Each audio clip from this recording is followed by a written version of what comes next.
Hello everyone and welcome to my kitchen. Today we are going to be making steaks. This was a special request video, so I will show you how I make steaks. Now everybody has a little bit different methodology for how they like to do steaks, so I'm just showing you my take on it. If you've got a different method that you use that works for you, that's perfectly fine. I'm not saying this is better than anybody else's method or anything like that. This is just how I like to do it. So the first thing that you want to do is actually pull your steaks out about 20 minutes before you actually want to use them. Helping them to take some of that chill off from the refrigerator is going to help to give you a better sear on your steak, and that's really the tasty bits that you want. So I have my steaks out here and I am going to just generously season them with some salt and pepper. This is really the only seasoning that you need.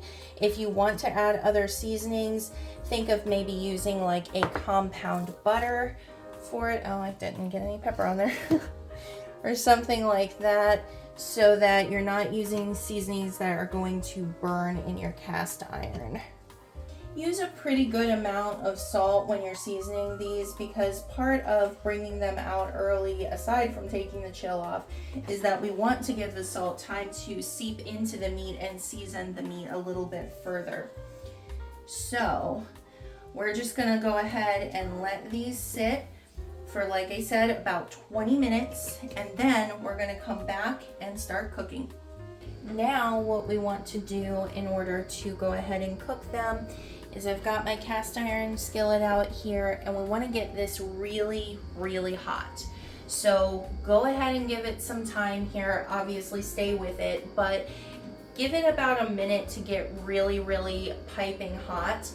While we do that, what I'm going to do is just give my steaks a little bit of a dab. Now I know this is taking off a little bit of the seasoning that we put on, but it's not going to take off much.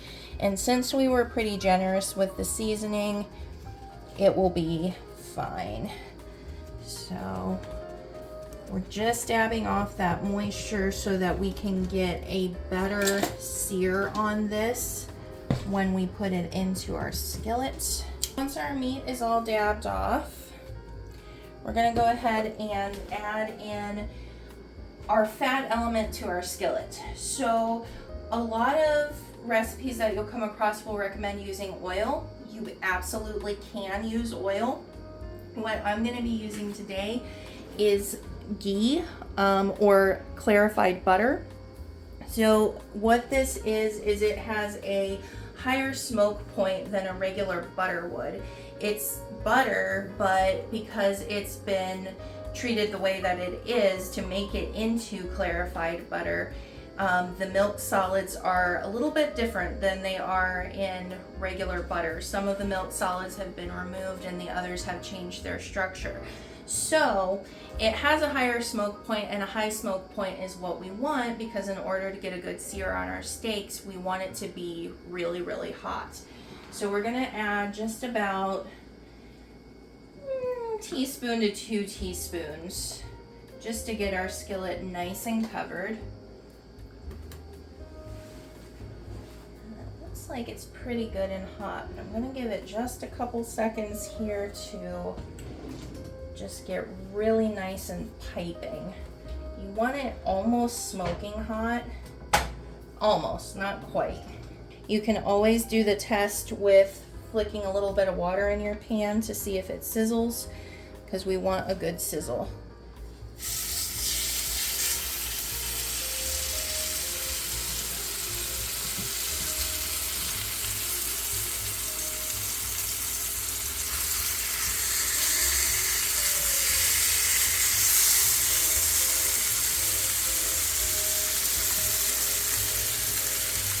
Now that our steak is in our skillet, we're going to leave it alone for about 3 to 4 minutes. Now how long really depends on how done you want the steak, but I'm gonna probably err on the side of about 4 minutes. I want to completely just leave it alone so it can get a nice sear on that side, and then we'll go ahead and flip it.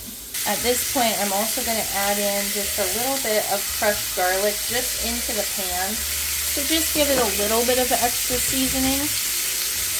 And then we're going to go ahead and let that sit for probably about 5 minutes there. What I'm going for is about a medium to medium rare.